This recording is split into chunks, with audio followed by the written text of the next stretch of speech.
Olá, meus amigos, eu espero, como sempre, que todos estejam bem. E essa é a segunda parte do vídeo sobre recozimento e normalização. Na primeira parte, nós vimos recozimento e normalização sob o aspecto do alívio de tensões no metal. Nessa parte agora, a gente vai ver sobre o aspecto da estrutura do metal. Quer dizer, como é que esses processos influenciam no grão do aço. Quando o cuteleiro fala, esse aço está com o grão crescido, né? Então, o que significa? O que ele está querendo dizer com essa expressão? Para reduzir, muitas vezes o cuteleiro fala, tem que reduzir o grão, tem que fazer uma normalização para reduzir o tamanho do grão desse aço. O que significa isso daí? Então a gente vai estar olhando, batendo papo sobre esse aspecto. No vídeo anterior nós vimos que o recozimento é um alívio de tensão mais forte, ele vai atuar mais profundamente, ele vai atuar zerando as tensões mecânicas dentro do aço. Já a normalização, ela vai zerar as tensões, se você me permite, eu estou usando essa expressão, zerar as tensões mecânicas, né? O ideal seria reduzir, levar a zero, né? Então eu estou dizendo zerar. A normalização, ela vai zerar as tensões mecânicas mais superficialmente. Quando você tem uma peça que já foi temperada, o ideal é você fazer um recozimento, porque o recozimento vai agir de forma a tirar todas as tensões de uma maneira que não vai sobrar tensão mecânica ali dentro. Já a normalização, ela muitas vezes, se feita no lugar do recozimento, pode ser que ainda reste tensões mecânicas nesse material, por isso o recomendável é o recozimento. Bom, vamos falar então sobre o aço. O aço nada mais é do que um aglomerado de átomos, né? Você lembra lá das aulinhas de química, lá do colégio? Pois é, não te enganaram não, é verdade. Existem átomos, tem um núcleo, tem os elétrons, né? Pois é. E os átomos na natureza, eles escolhem entre duas opções. Alguns materiais são estruturados de forma bonitinha, ele tem uma forma geométrica bem definida, né? Na forma ali, por exemplo, de cubos, cubos com átomo no meio, enfim, eles se configuram de maneira bem geométrica. Outros materiais não têm essa geometria, eles são conformados de forma aleatória, né? O que acontece com o aço? O aço, ele tende, quando você aquece o aço, no resfriamento, ele então tende a formar, quando você derrete o aço e ele vai, através de perder calor, ele vai de novo sendo um sólido, ele tende a se configurar de forma ordenada. A esta forma ordenada a gente chama cristalina. Não é? Tem a estrutura na forma como se fosse tão regular quanto um cristal. Ele tende a fazer isso. Só que ele não consegue no material todo. Então, ele faz isso em ilhas. Melhor falando, ele faz isso em glóbulos. Ou um termo ainda melhor, ele faz isso na forma de grãos. Então, os grãos do aço nada mais são do que estruturas cristalinas, que não cresceram o suficiente para tomar conta da peça toda, mas cresceram ao ponto de formar grãozinhos dentro do metal.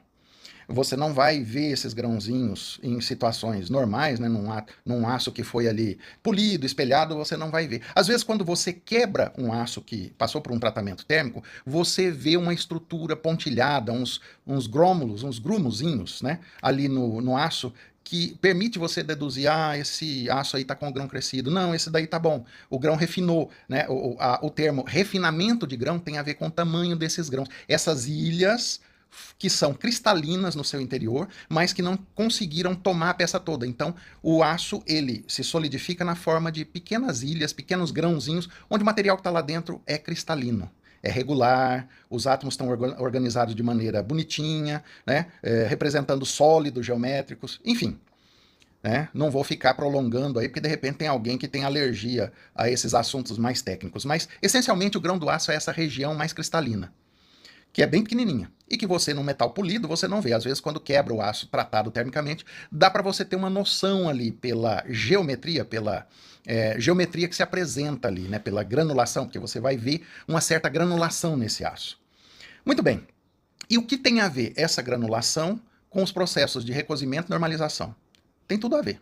No recozimento, como o aço vai esfriar lentamente, esses grãos são formados e acabam ficando grande, acabam se fundindo, dois ou mais grãos acabam se fundindo, acabam ficando grudados ali, né, tendo uma mesma estrutura cristalina, e isso tem como resultado um metal mais mole, um metal que não tem as propriedades que a gente gostaria para a sua forma final, né?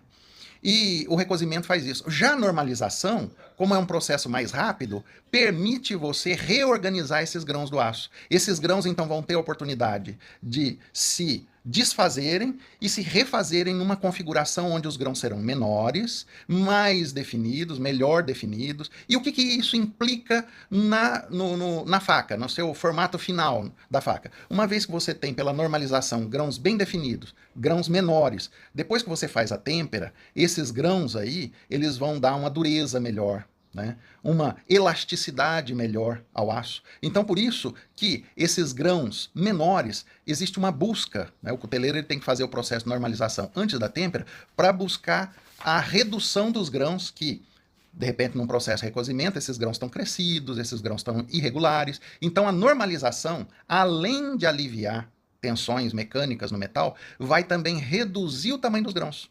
Vai provocar um refinamento nos grãos. Quando você ouve um cuteleiro falar de refinamento de grãos, ele está falando do tamanho dos grãos. Quanto menor, melhor. Melhor as propriedades do produto final, ou seja, da faca. Então, o recozimento vai fazer grãos crescidos, grãos irregulares. A normalização vai fazer com que esses grãos se reconfigurem na forma de grãos menores, melhor desenhados, melhor definidos, com as suas fronteiras melhor definidas, e isso vai então resultar num material cujas propriedades, dureza, tenacidade, vão melhorar bastante.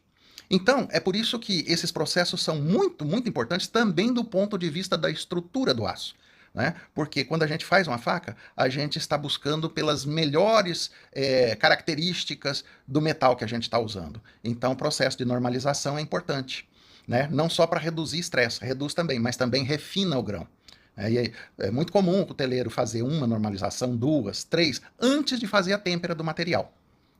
E aqui eu esqueci de falar, né? Eu estou aqui na página do professor Berardo, a gente estava falando do 1070, né, no vídeo anterior, e eu estou aqui ainda na página dele, tomando o 1070 como referência, né? A gente estava falando, como aqui fala dos processos de recozimento e normalização, a gente está fechando esse bate-papo, né, sobre recozimento e normalização. E hoje a gente falou, então, da influência de recozimento e normalização na estrutura do aço, na estrutura atômica do aço, melhorando as propriedades do material, melhorando as propriedades do produto final. Né, da faca, no caso, que é o que nos interessa. Mas esses processos são usados para N outros produtos finais. Né? Então, meus amigos, hoje um vídeo mais curtinho, porque era só a finalização desses dois processos térmicos, recozimento e normalização, agora falando do ponto de vista do grão, né? E do refinamento do grão. E você entendeu aí por que o cuteleiro faz normalização, mesmo numa peça de aço virgem, por exemplo, que supostamente não tem nenhum estresse, não tem nenhuma tensão mecânica acumulada ali. Supostamente, às vezes tem alguma, né? Então, é por isso, é para garantir que os grãos ali estão refinados, estão menores, estão pequenos. Isso vai resultar num produto de melhor qualidade. Meus amigos, eu quero agradecer ao pessoal dos grupos do WhatsApp, grupos de cutelaria, que tem me permitido postar o link nos grupos, tem me apoiado e a todos quantos têm assistido até aqui esse vídeo, agradeço bastante. Se você tem dúvida, se você tem algum comentário a fazer, deixa aí embaixo. Né, deixa registrado. Se você tem algum elogio também, se você acha que esse trabalho aqui tem alguma coisa a ser elogiada, também deixa aí embaixo. No mais, joinha, compartilhe, se inscreva no canal se não for inscrito. Agradeço muito a sua presença por aqui. É isso aí então, até o próximo vídeo, fique com Deus.